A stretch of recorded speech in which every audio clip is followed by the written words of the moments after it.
border, crime, jobs. And today you found out that the job numbers are fake on top of everything else. Ladies and gentlemen, thank you very much. Thank you. We have 500,000 children who had sponsors in this country that we can't find. We can't find them. We don't know if they're doing child labor. We don't know if they're doing sex crimes. We don't know if they're being exploited. 500,000 children. There's a level of hypocrisy that everyone that states they want to protect everyone but innocent individuals who are victims of crimes and children.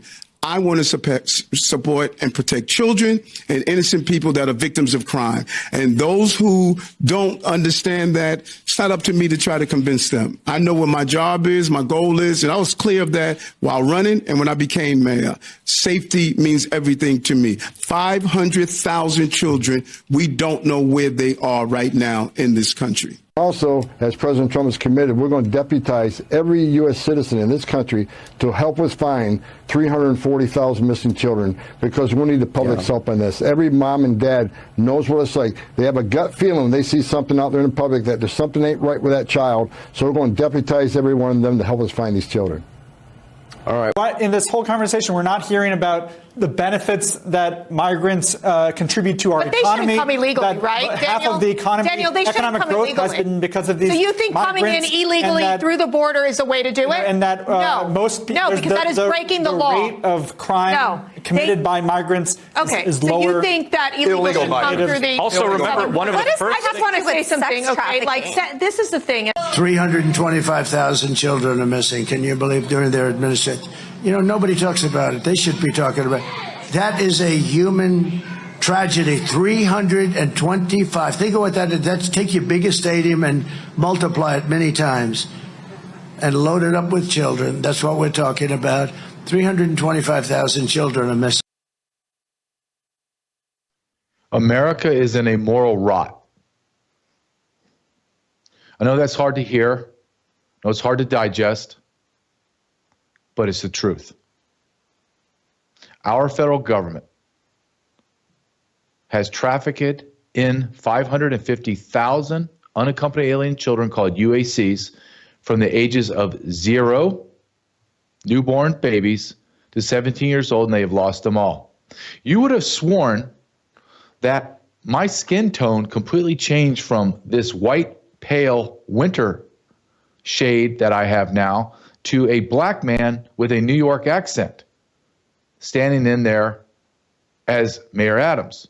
Mayor Adams sounds just like me, exactly like me. What happened, Mr. Adams, to make you make this conversion? I have a lot to say about how that conversion happened. However, thank you for whatever monetary issue or threat of jail or whatever kind of coercion you were placed under to actually speak the truth. Thank you. It is no longer a secret. Ryan Matta and I did 2 documentaries, one on child sex trafficking. Ryan Matta just did a deep dive into Guatemala and what's happening there and how those children have been kidnapped at the rate in the last 4 years. Wait for this number. This is shocking. Over 212,000 Guatemalan children have been kidnapped, placed into NGOs, and trafficked to the United States of America. Documented. Not, I wonder if this has happened or I hear this is hearsay. No. ORR through HHS, through DHS, I know all those alphabet agencies are confusing, have them in their database. And they're lost. They don't know where they are. So much so that the Guatemalan government has already begun to sue the United States of America because they claim that the United States of America has trafficked their children. Where did they traffic? What NGO, what non-governmental organization was the lead of this child sex trafficking? Well, that would be called Save the Children. There's an ongoing investigation on Save the Children in Guatemala, that NGO that brings the children up to America and they're lost. Who would have been on that board? Well, her name would be Jill Biden. I'm about to go and do an interview with a prominent attorney in Guatemala that is spearheading lawsuits to the court. The Attorney General of Guatemala is already looking into, is now a full-blown investigation into this. And when you begin to listen to this man and listen to reports from Guatemala, we don't have anyone reporting on it, but I'm going to, and I'm going to stick it in the vault for the world to see. And what is this? What does the Attorney General believe has happened? And what does this attorney and millions of Guatemalans believe happened? Well, they believe, and they have proof, that their 2023 presidential election was stolen. Wait for it, because the United States of America forced them to use a Dominion-like voting system. And magically, a unnamed, unknown congressman in Guatemala that nobody heard of was in 8th place in the primaries, miraculously got millions of votes and won. Have we heard this story before? Have we? Bear with me because I'm going to tie this all together. Why did he need to win? Because they had to cover up the child sex trafficking. Because on April 27th of 2023, the Attorney General of Guatemala raided Save the Children NGO. 10 days later, Blinken, Secretary of State, shows up in Guatemala unannounced, unplanned, and then makes the statement that their Attorney General is guilty of corruption and needs to be fired. Wow. Have we ever seen this play before? Think hard. I'm gonna give you a hint. The country starts with a U. Ukraine. The president can't fire their attorney general per the constitutional law in Guatemala, unlike in America. So, on the day that Blinken is there in May 7th, guess what? The president, the newly elected fraudulent president, begins to make the process legal for him to fire the attorney general. I'm going to do an interview here in the next couple of days where I'm going to systematically go through this treason of the American government destroying the election of a Guatemalan government to cover up child sex trafficking in the United States of America. You saw these clips. I could have played 24 hours of these clips of one Republican after another to a come to Jesus Democrat, crazy leftist, saying, yes, in fact, the children are being trafficked. Yes, over 500,000 are missing. Yes, I know the DHS said it's 320,000. The numbers are growing every day. And you listen to Mayor Adams, and I will say this for the first time ever about Mayor Adams. He's 100% correct. It isn't 320,000. It's 500,000 plus. We have lost. Listen to me, America. I get very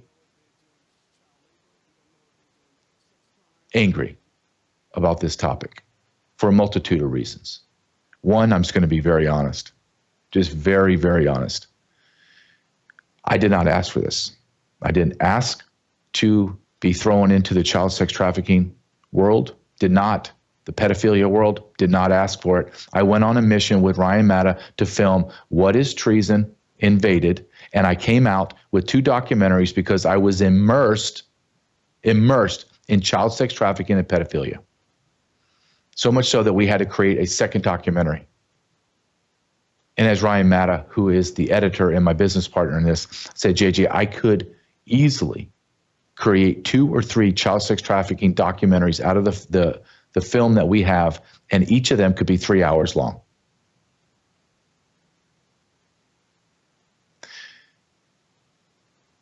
It's amazing when you ask God for something and he just goes all in and he just wants to see what you're going to do. I really believe that. Oh, okay, JJ, you want to have a voice? You want to go do a documentary on Invaded? All right, I'm gonna honor that prayer that you've been asking me for a long time. I'm going to give you a voice, but buckle up, son.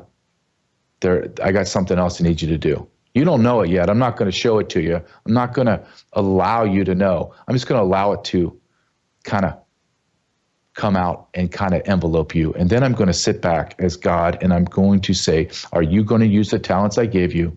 I've given you everything you asked for. Now let's see what you can do. Do you have the courage to talk about this evil? And I'm waiting. That's one reason I hate this. Because I didn't want it. This wasn't in my prayers. But here I am, 2, 3, 4, 5 hours a day talking about child sex trafficking and open borders, and it tears me apart. Finally, I feel like the dam is just breaking a little bit between what Ryan Matta is courageously doing and other people like him and me, that the world has to acknowledge it now. You can't look the other way. You can't say, well, I'm just ignorant. Ignorance is no longer an excuse. In fact, ignorance now equals complicity, meaning you now become part of the problem. You now are the sin that's happening on the soul of America. Let me explain what it looks like, smells like, sounds like. Because people have told me through my interviews this. I have been on the trails chasing groups and seen people throw their kids into the bushes so that I have to stop and pick them up. So I can't chase them. 550,000 children have gone missing. Donald Trump says a lot of them, quote, a lot of them are already dead.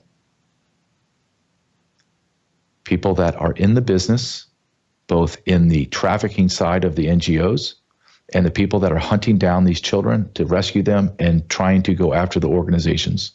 They have told me, and I have put it on tape, and I stand by what I produce and what I say. They say these children are being raped up to 20 times a day. I want you to understand what we are talking about here. So I want to go through it, because in order to fix a problem, you have to identify it, then you have to isolate it, then you have to attack it and make sure it never raises its head again. Could be personally on narcotics, drugs, sex addiction, porn addiction, whatever. You have to isolate it and attack it and make sure it never comes back in your life. So we have to point it out and we have to talk about what it is. So let's talk about it for a minute before I bring my first guest in. I want you to think of a young girl that's 3 years old from Ecuador. Now I want you to think of a young boy from Tanzania. He's 4 years old. And they're being raped over and over and over and over again. One man after another man after another man after another man. They're crying and screaming for mercy. So they drug them up. And then another man comes in, and another man, and another man, and another man, and another man, and another man, and another man, till we get to about 15 different men. And then that poor child falls asleep from exhaustion, then wakes up and does it all over again. And then they go to sleep and they wake up and they do it all over again. And they do it all over again. They do it all over again. They do it all over again.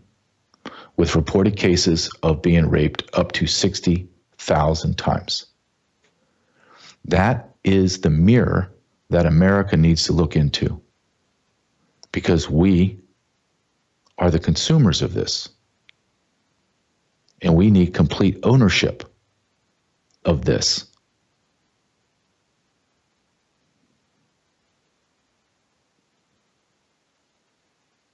These are not my words and what I believe that I'm telling you, even though that I own my words and I believe everything I'm saying. I am telling you the powers to be, from the President Biden to President Trump to all the way down, are now openly admitting to everything Ryan, Matt, and I put on the film. Everything. Everything that we put down on film is being acknowledged today as the truth. And the dots are being connected, and I'm telling you, and I'm trying to tell you to be prepared. When you see the complete picture, and you understand that our federal government facilitated it all, and you see that grotesque picture, and you are going to be forced to see it, you are going to be shocked. I didn't want to do this today on a Friday. I didn't. But all of a sudden, everything's getting pushed through this tight pipe of pedophilia. All the news is getting jammed in there, and there's nothing else to talk about because it's all coming to the forefront. It's bubbling up. Everything's changing. I didn't want to do this. I have a guest coming in that I want to talk about my biggest passion. And I thought long and hard, how am I going to segue from this evil into my next segment, which is the importance of being a dad, being a father. And I started thinking about it. My generation's failed as a dad. My generation as men have failed because we allowed this atrocity to happen, 500,000. And I'm not even talking about the 400 to 800,000 American children that go missing every year and disappear like a spaceship comes and pick them up. So maybe what we do as the dads of today is we make sure our sons are better men than we are, that our daughters are better women than our wives are, because we own this. No matter what you say, we own it. And being a parent is it's the most important job you have. Being a father, because I can't speak on being a mother per se, but I can speak on being a dad. And I have a young son that's not slowly, like overnight, everything's changed. His face, his bone structure changed, like literally, overnight. His voice, no more cracks. It's deep. He's a blues singer or something. He has a mustache. Hey, I need to shave my son, right? He's got this baby face skin. We're gonna have to shave, dude. You got like a mustache. Hair everywhere. Getting big, smells. He's my world. So maybe that's what I needed to do. Maybe I needed to talk about the atrocities of life and who's responsible for that, and then what do we do to correct it. So on that note, I'm going to bring in someone, and I'm just going to, and Logan, can you pull up his book, that picture of his book? This is a businessman, entrepreneur. He is a best-selling author on Amazon called Feather Sharpens Iron. I don't know. Do you have that picture for me, Logan? Okay, Logan's pulling up now. Let's go ahead. And his name is Jason Sullivan. I'm going to tell you, I've known Jason for a very long time. And he's like me in many, many ways. And we're very different in many ways. However, one thing that we are absolutely aligned with is our immense love for our sons. Like when you talk to him, you're going to feel it. You're just going to feel it. There's his book, Feather Sharpens Iron, best-selling book on Amazon. Just go on there and get it. It's worth it. It's all about soft skills. It's everything we're going to talk about today. It really does. It's great. It's a great book. He's a storyteller. He's an Irishman. It's perfect. Everything you want to know. He'll sell you. If you're an Eskimo, he's going to sell you ice cream and he's going to be your best friend when he leaves. That's Jason Sullivan. So let's bring Jason in. Jason, how you doing, my man? I'm doing great. I've been on, listening for the past 15, 20 minutes, and it took me a couple deep breaths. It's emotional, and I was wondering how you were going to segment and go from the most horrific things that happen in the world into talking about the joy and wonders of being a father. And I'm a little setback. I'm normally not at a loss for words, but that was heavy, and it's horrible. It's horrible, but I'm very happy to be here, and thank you so much for putting that book up. That was kind of you. No, of course, Jason. Jason and I have known each other for, a long time. He was a probation officer before, medically retired, and he is just an outstanding person and someone that I wanted to bring on when we talk about dads. And Jason, I believe that fatherhood has been destroyed at the worst, at the best, diminished, right? And it's having a profound impact on our society. And we can go down the litanies of ills, but I don't want to. I want to talk about what it means to you. First, I want to know, and tell the audience how many children you have, boys or girls, and what ages are they? So I've got a 13-year-old boy and an 11-year-old boy. And I want to tell the audience that, in fact, we know each other. JJ coached my son in flag football. I had the honor to meet JJ's father a couple times post game, and my boys and his son got cut short because we ended up relocating. But I'm an older dad, I think is what is the term for it, JJ. And I think we're in the same lane, even though I might look significantly older than you. No. Now tell your audience. I'm just going to ask this question to all my guests when it comes to being a father. What does being a dad mean to you? So unlike JJ's story, if you don't know, he had an extremely wonderful father figure, a strong man, a loving father who was around. My father left when I was 11. Abandonment's the word, although I never looked at it that way because we kept in touch and I would see him during the summers, but he financially did not contribute, which caused us to go on welfare. And I was raised by a single mother, my sister and I. So I was afraid. And what that ends up doing to you, and you don't know this until years later during development, is you're afraid to replicate that situation. You're afraid to get into a relationship. You're afraid to have children. You don't want to do that. And then one day you wake up and you realize, no, I'm going to do that. And I won't make those mistakes. I've cherished it. I don't want to say more than other fathers because that's impossible. If you're a father, there's nothing better. But it means so much more to me knowing that I'm not doing what my dad did, and I couldn't, and I wouldn't. And every day I have situations where I'm confronted with where I'm able to look back and go, my old man wasn't around, and I am, and I have an opportunity to make it even better for my sons. I'm very fortunate that I came out. I don't think normal is necessarily the right word these days, but I think adjusted and productive, right? There is nothing better, JJ, nothing. How did you break that cycle then, Jason? Because this is a cycle that we're watching and witnessing in America right now, where the fatherlessness crisis is at epidemic levels. In 1969, I think it was the Moynihan report, 25% of black families had illegitimate, no fathers. That was called an epidemic. Now, blacks in America are 75%, Hispanics are 50%, and whites are now at the epidemic level of 25%. So this is a major problem. So how did you break that chain or that cycle? I attribute that to the strength of my mother.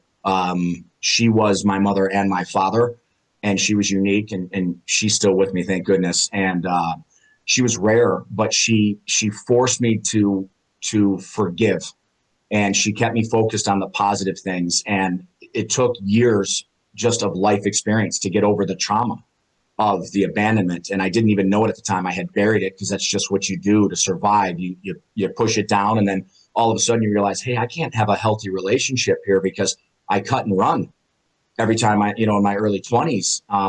I couldn't adjust, and I couldn't understand why. And it just took a lot of introspection, and I had a great mom. But the truth of the matter is, the job, any father listening, or mother for that matter, understands, you can do it with one person. But it's extremely difficult and extremely rare to have a successful, positive outcome because it's a two-person job. It takes a village. We all know that. We've heard that phrase before, but it absolutely takes two parents. You have to have two committed because there's nothing easy about it. Not a single thing. Now, you said that, first I want my audience to know that Sullivan is Sully. We call him Sully. Sully is a great dad, passionate. Like, I think you're like me, Sully. I don't think there is a lukewarm. I think we either love it or we hate it. There's no in between. Sully loves more than I love. Sully loves more than I love, but he is a great father. His boys love him. But Sully, and you and I've had discussions about this before. And I've had those moments where I've had a poignant moment with my son and I failed. And I go back in my room, I'm driving, and I'm like, God almighty, you suck as a dad. How did you articulate what you were supposed to, and you articulated it in such a convoluted, distorted, screwed up way? How did you do that? Have you ever had those moments where you're like, God, I suck? I'm struggling with those as we speak because I'm competitive, as you know, and we have that intensity and that love, and it's hard to turn it on and off. And my boys are in sports, and they're starting to become more competitive, and they're not as aggressive or as assertive as I want them to be. And I keep extrapolating that as a weakness that I see that they could be preyed on years down the road. And I'm stumbling because it's too much, right? And I don't want to be that dad. And I come home from sporting events and I'm sick to my stomach, and I let a 5th grade basketball game get into my head, and it'll ruin an entire weekend for me. And that's ridiculous. And I get sick, and I think, and I reflect, and I go, why am I doing this? And I think if my old man would have just been around to talk to me and teach me some patience and some understanding. And I go to that, and then I realize, well, he's not here anymore. No more blame. I walk out and I do what I think everybody should do. When you're wrong, you need to own it. You need to be able to grab your kid at any age and say, hey, Dad screwed that up. I didn't handle that the right way. My intensity doesn't mean that I don't love you and that I'm not tremendously proud of you. And I'm struggling in things you can't understand watching you play a sport as a young boy. And I'm thinking of you as a young man. And I'm tying those two together when all you really should be doing, and you've helped me with this a little bit, is having some fun. Having some fun and try to be competitive, because we play games, we engage in sports to win. We can't always win, and you have to have good sportsmanship. But the intensity, the disappointment, I leave sick to my stomach, literally, in those very moments. And I go, I'm failing my son because now he's afraid to perform in front of me because he thinks I'm upset at him. So I'm actually struggling with that as we speak, getting much better than I was last season and the season before that. But at some point, it becomes too late. So I do know intimately what that is. And I don't want to hurt those boys at all, because no father wants that. No. And we all make those mistakes, right? Sully, we just make those, and you say things to your son and you're like, my God, how did I say that? Why would I say it? And it comes, I know this sounds, it's not a cop out, but it's true. It comes from a place of complete passion and love for your child, because you said it, right? And I think you hit on something that I struggle with sometimes. And I think maybe a lot of alpha males struggle with this. And let me play this out for you. You said, like, I know your boys, right? I coached them. They are the kindest, nicest, compassionate young men you would ever meet. Like, just nice, like nice. Mm-hmm. And you and I come from a world of law enforcement, and we've seen the other side of the world, if you will. And there's a fear. And I don't know, maybe, and I'm not speaking for you, but I'm just asking you, do you share that same concern and fear that I have, that, okay, I have X amount of time to get my son hard to go ready for a world that devours weakness, that looks at kindness and compassion and empathy as, oh, you're weak, I'm going to eat you now, when that's not true. Yes. And sometimes I think that we look at our son instead of that young man that's growing, still a little boy, his skins. I know your boys, their skins are still soft. The Irishmen, they got the soft skin, beautiful, with the rosy cheeks. But we have 5 years, Sully.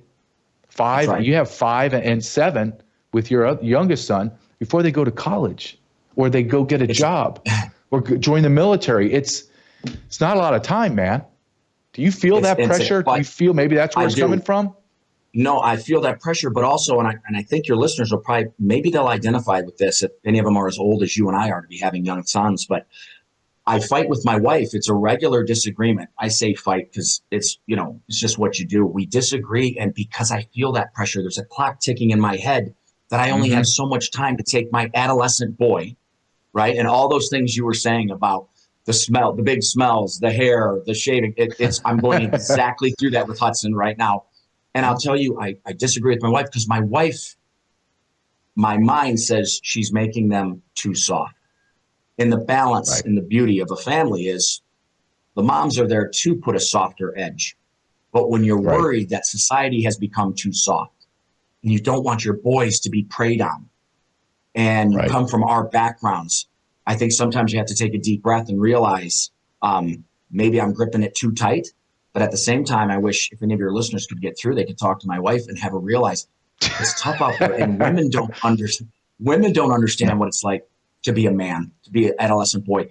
Of course, it's close. We all love our children. And I say to my wife, I said, you don't understand how tough it is out there. And I don't want my 13-year-old when he's 20 to have these situations come up where he isn't assertive enough or he can't pick himself up enough and be strong enough to take it on. So that's the supper. It is. And then we go through this time where, and I know you feel it as well as I do, you have to pick your moments, right? If you're just harping on them all day and night, they'll just hear like the Peanuts cartoon, the wonk, wonk, wonk. Tone deaf. So you have, tone deaf. So you just have to pick your times, right? And then not manipulate the conversation. I know that sounds more nefarious, but you do have to manipulate it a little bit, right? And then sit back and allow them to articulate to you what they believe without changing and go, no, that's wrong. And just, okay, well, why? And then just ask like we all did in investigations. Well, why? Tell me why you feel that way. And then just sit back. And then our boys are smart enough that they begin to figure it out. Well, that doesn't make sense when I say it out loud. Fatherhood is the greatest thing in the world. And it's difficult at the same time. But I believe that if you're just there, that's a big part of it. Just being there, Sully. There's no question. And what we're tasked with, and I think you'll identify with this, is we have to make our sons strong, mentally, emotionally, ideally, physically, at least so that they can protect themselves or their family, right? But at the same time, there has to be a softness to humanity and mankind of how we interpersonally connect and relate with each other, because you just don't want some hard ass all the time, right? Because that's not going to get you. You have to be able to be a chameleon and interact with other people and understand other perspectives while we're sitting here trying to make a young man tough to fight a hard world, right? At the same time, without going too far, because it's really easy to go one way because you feel so strongly. You forget that they hear everything. They mimic, they imitate. We have a responsibility to give balance, I think, as parents, fathers, for certain. And our role is the protector role, okay? There's no getting away from that. Whether you're a good fighter or a strong person, a weak person, doesn't matter. You are the person who's been given the genetic disposition to be the protector. It doesn't always work that way, but we're geared to say, my young son or sons, I want them to be strong mentally, emotionally, physically, protect their families, and look out for those who need looking out for. But at the same time, don't go too far. Understand you need to put your arm around somebody once in a while. Yeah, no, I agree with that. And I want to ask you a final question, and it pertains to your book, Feather Sharpens Iron. And it's about soft skills. It's about the world and being able to communicate, be able to structure your feelings, contain your feelings, how to articulate properly to the bosses, to your clients. Do you feel that is extremely connected to what we're talking about today, with a father transferring or teaching their son? How many people, Sully, that you have met that given you the fish handshake, and you're like, okay, the deal's off. I'm not doing business with him, because in our brain, in a male's brain, we get a soft handshake. The guy won't look me in the eye, won't shake my hand properly. I don't trust him. That's the first thing. I don't trust him. You're undisciplined. You're not strong. But a father has to teach a son that. A father has to say, no. Get your eyes up. Look at me when you speak. Men look at each other when they speak. Can you expand on that in your book in what you wrote Absolutely. So what we see in the workplace, right, with millennials, but more so Gen Z, the group that's coming up after. And I use this phrase a lot, that they were born and they went from the baby bottle to the iPad. And there's a lot of blame to go around, but this digital age and the unintended consequences, the effects of being digital all the time. You see this when people lob grenades in their written comments, whether it's in social media or to a report. People will say the most hurtful, brutal of things, but no one can get in front of anybody and communicate face to face anymore. They have a personality when there's a nameless, faceless audience. And what that translates to is that when we communicate, and this is factual, this is social science fact, 60% at the least of how we communicate with each other as people is nonverbal. It's body language. One of our voice, you can detect if someone's upset, right? So I say this all the time. What does it look like now if we're on virtual calls and I do this? And I'm trying to talk to you right now. Do you even know what I'm doing when I do that? You know what I mean? It's embarrassing because we have lost, the more connected we are, the less connected we're becoming as people. And that has a whole domino effect. Fathers have got to grab their kids and say, this is how you enter a room with confidence. This is how you say thank you. This is how you apologize. This is how you look someone in the eye. Those very basic things, I'm actually teaching those because that generation has slipped from it. And we're to blame, Generation X. We've allowed it. Yeah. We put those iPads in our 4-year-olds' hands because it was easier to do when we came home from work. And it got real easy. And now we're faced with an entire generation and a half of people that can't stand and look another person in the eye and articulate their feelings and thoughts in message. They're damn good at it behind a keyboard. They won't walk 5 feet to the next cubicle to look at somebody and ask that question or express a concern. And yes, it's a father's responsibility and a mother's for that matter. We've failed them, and it is moving very fast. Well, Sully, thank you for coming on my show. I appreciate it, man. There's nobody that, listen, when I'm down and I need a pep talk, I'll just call Sully. He'll jack me up and get me rolling in 30 seconds, and then maybe I won't talk to him for 2 months, right? And then we're right back at it again. So this is a guy that I consider a longtime friend. He's a great father. Please, if you want to learn about social skills, the soft skills, what we're talking about today, go to Amazon and purchase this book. Absolutely worth it. I love it. Sully, I love you. I think you're an awesome dad. I hope we can come back on and let's have this be a conversation that just doesn't end and just keeps going on, because being a dad there's not an end point to it. It's just changing as they get older, and as we get older, our relationship changes, right? Yeah, and I want to just say one last thing. Aside from thank you so much for having me on, to everyone who's stuck around and listened to me babble a little bit, this topic of what's going on with the child trafficking. Thank you for doing what you're doing. I've known you long enough to know you're on the inside of it. You didn't want it. You didn't ask for it, but you're there. And I'm glad you are, knowing you like I have known you for decades. Okay. And to the fathers listening, maybe the best thing that we can do is to teach our sons that that's so wrong, and to be on the lookout for it, and bring up a generation that doesn't allow the complacency, the silence, the apathy, and all the other terms, so that this doesn't replicate and it stops once and for all. But I am grateful to you for what you're doing. Thank you. And I'm very, very appreciative of our friendship.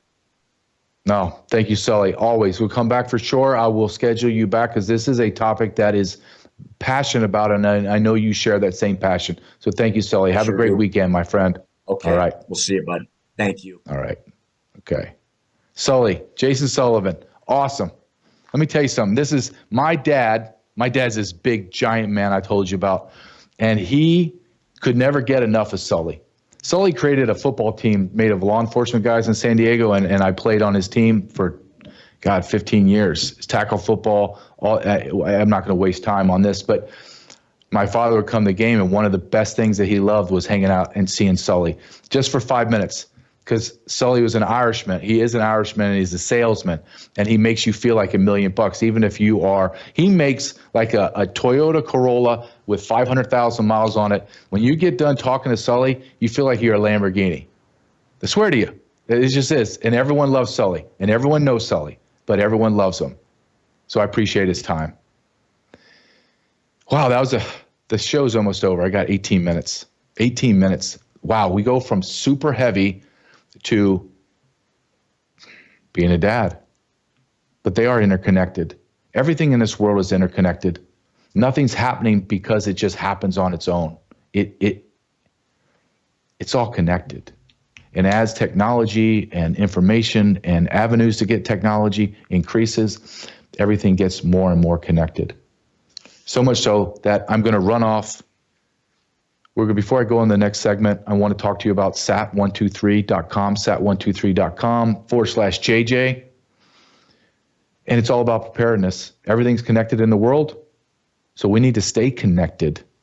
Like Sully's saying, he has a 13-year-old son, same age as my little dude, 13. He's going to be driving soon.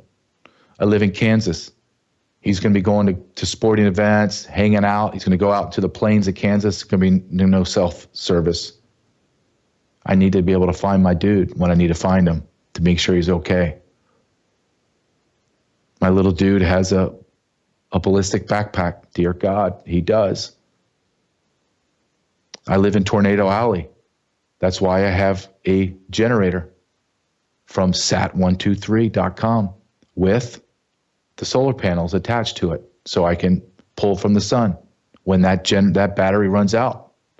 Incredible. The Faraday bags. My wife is huge on not being followed digitally. So she has Sat123 sent me a whole bunch of their product, and my wife goes, "That's mine."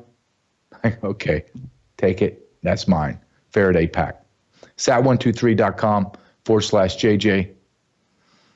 I just want to talk about one more sponsor before I go on, and that is Kurt and Kristen own petclub247.com. truthwithjj.petclub247.com. Their whole business centered around a special mushroom in Japan that has incredible healing powers, cleans your immunity system, keeps it clean, keeps it running from all the junk, all the plastics, all the pesticides, all the garbage that we digest daily in our water and our foods. I take it in a capsule form. I have it right here. Take it in capsule form. My dog, they put it in her treats, the Mojo treats. And I love them because their company is God-centered. They believe, are we bagging on the pharmaceuticals? No. Right? They have some amazing stuff. Go get your teeth pulled. Go get any surgery. You don't even know what's happening. You're passed out. That's medicine. That's miracle stuff, if you ask me. When I go break a bone, I get it fixed, or screws put on my hand or my shoulder from falling off a mountain in the Border Patrol, and I'm like, holy smokes, and medicine is insane. However, not everything needs a pill.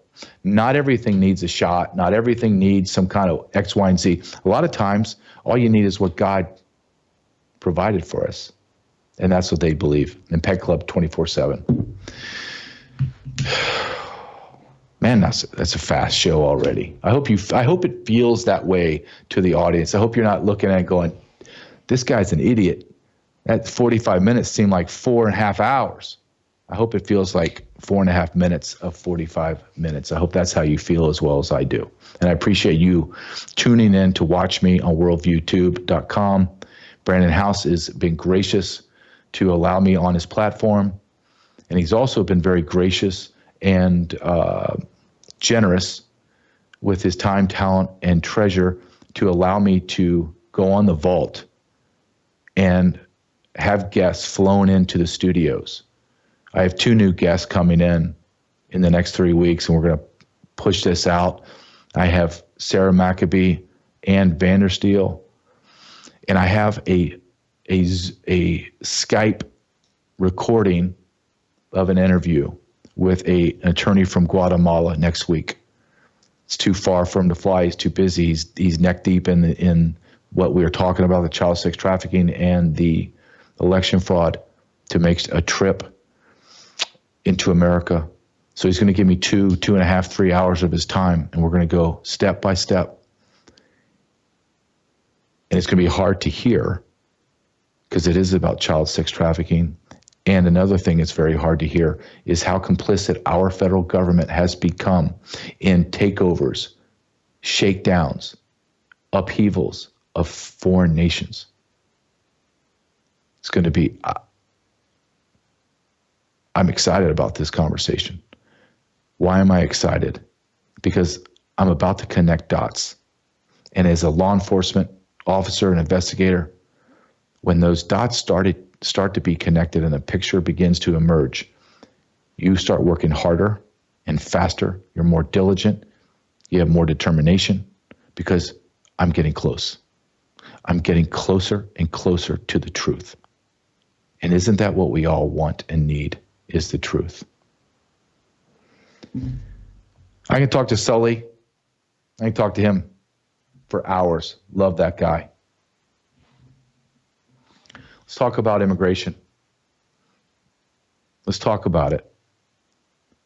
Right now, everyone is so pumped up. Donald Trump's going to win. Tom Homan's all over the news, and rightfully so, telling what we're going to do. He's going to meet with Mayor Adams, completely flip Mayor Adams. He's going to be turning over people left and right to Tom Homan, so those officers in both state, federal, local won't be going in apartment complexes, chasing people on the street, actually just going to the jails in New York and changing handcuffs and say, you're with me now. Now your sorry ass is going back to Sudan, Mexico, Ecuador, Germany, Australia. I don't care. You're going back. But nothing's changed on the border. We have 42-ish days left.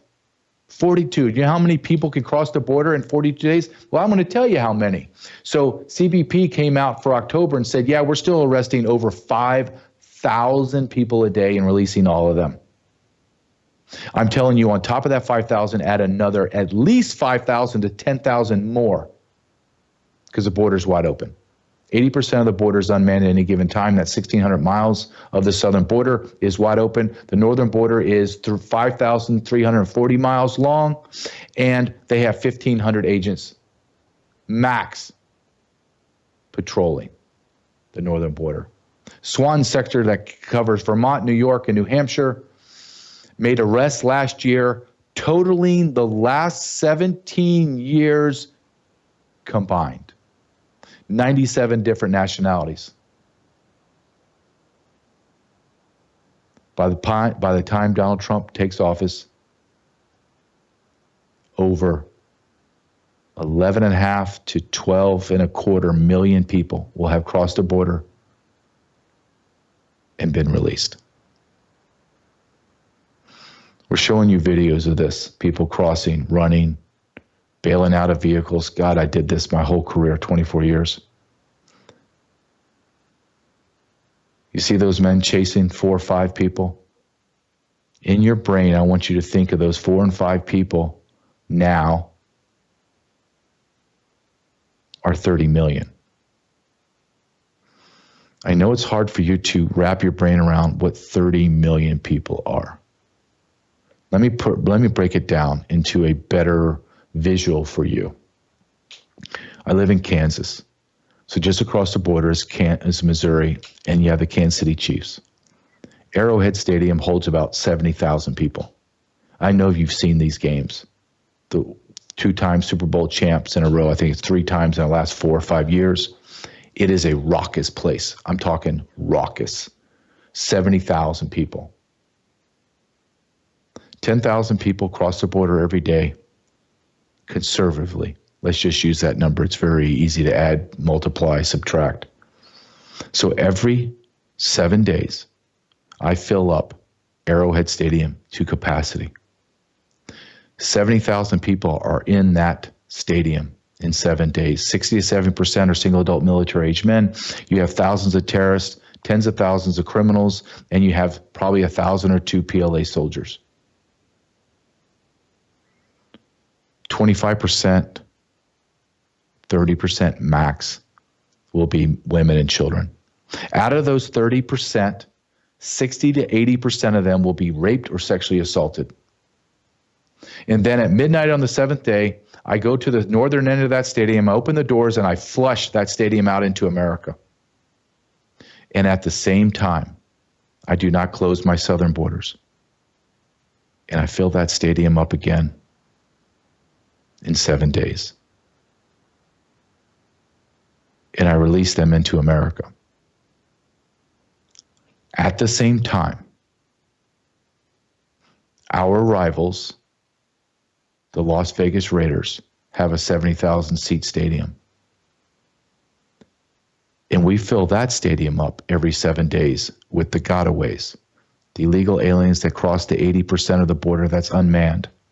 So at the same time that I am packing Arrowhead, I'm packing Allegiant Stadium in Las Vegas. And we both release both stadiums into America at the same time. And we fill it up and release. We fill it up and release.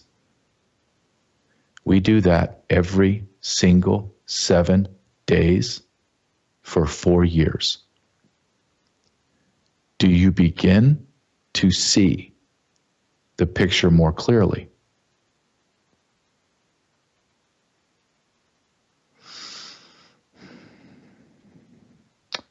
One of the heroes in this, history is going to pick certain people. It will ignore certain people, or it'll just not know of certain people. But I believe this guy will go down as a documenter of these lies and this treason, and that's Hernando Arce. Hernando Arce, I want you to go to his X account, Hernando Arce, and follow him. Because he films at the American Replacement Center. He calls it the ARC. It's in San Antonio. That's his name. It's not their official name. It's San Antonio has a gigantic Catholic Charities run way station, if you will, where thousands, tens of thousands, hundreds of thousands of illegal aliens push through there every year. And what he posted today that I see that Logan's put up, he said he has seen the traffic exponentially increase as Joe Biden has begun to accelerate the process of moving illegal aliens from the border to this NGO and into America. All of these hundreds of thousands of people come through this just one center. You pay for all their plane tickets. Every last one of them. I got off the phone with someone in Washington, D.C. that works in DHS, and he told me all of the parolees. So when you parole someone into America as a Border Patrol agent, which we never did before, this has never, ever been done before, but we have paroled in people by the millions. They're all turning into illegal aliens because they time out. Even though parole is fraudulent and a lie, that's still a quasi-legal thing now. It's not by law, it's by administrative fiat, so it's a boondoggle and a lie, but let's just play the game. There's not enough asylum officers, ICE officers, adjudicators, so now they're hiring street hires to now adjudicate the parolees as fast as they can. Why? Because Donald Trump's going to destroy the parole system overnight, day one. So Joe Biden is doing two things, two evident things that I know about that are hurting America. He's doing multitude, but let me just focus on two. He's processing the parolees as fast as they can. That's all they do is these people sit in a room in cubicles and process as fast as they can and adjudicate with no investigative skills, no investigative tools, just rubber stamp it. The second thing this demented, traitorous bastard is doing, he's selling right now all of the border wall panels and materials for pennies on the dollar, selling them as fast as he can do it. Why? You know the next president's going to build the wall, so why are you selling it? Because he's a traitor. He is a traitor to our nation. He needs to be dealt with that way. Why do you think he is, Joe Biden, beginning to do preemptive pardons for people like Nancy Pelosi, Mayorkas, Schiff, because they're all guilty. They're all guilty of treason.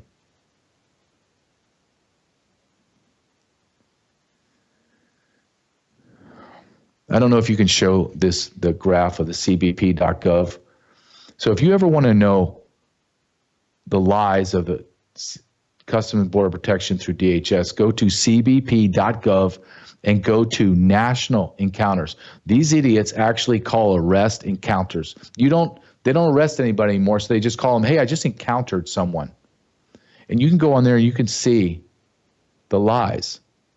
All their data is segmented, but just if you take their data at face value, just at face value, they're guilty of treason.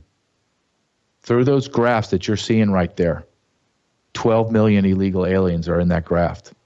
12 million. Wrap your brain around that. Try to. You have NFL games on Saturday and Sunday and Monday this week. I want you to watch them, and I want you to watch it from a different angle. I want you to remember what I said. You see that crowd when they take that faraway shot and they show that crowd packed in there. I want you to envision that. And that people, those people being illegal aliens and released into your society every single week. It will change your perspective.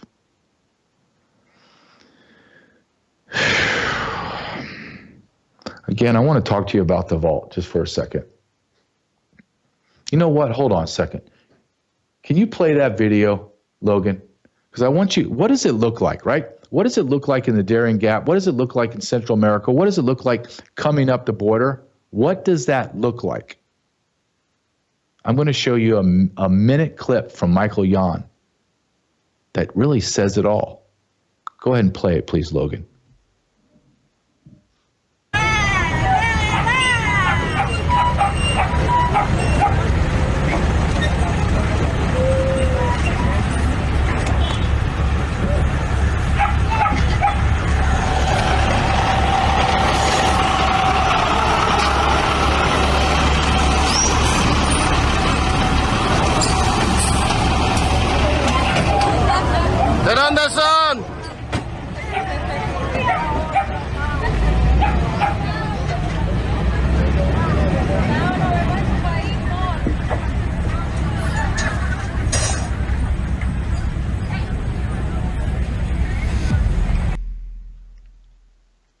It's important to see three things I want you to take from that. How are those people being trafficked in military-style vehicles? You had one that's filled with single adult military-age men coming to your country. The last, did you see how many women and children were in there? Babies? Every one of those families, they're going to need housing, food, medicine, job training. Who's going to give it to them? You are. We are going to have our time, our talent, and our treasure stripped from us and given to 50 million individuals here in a country illegally that should not be here. When are you going to have enough, America? When is it going to be enough to form you to act?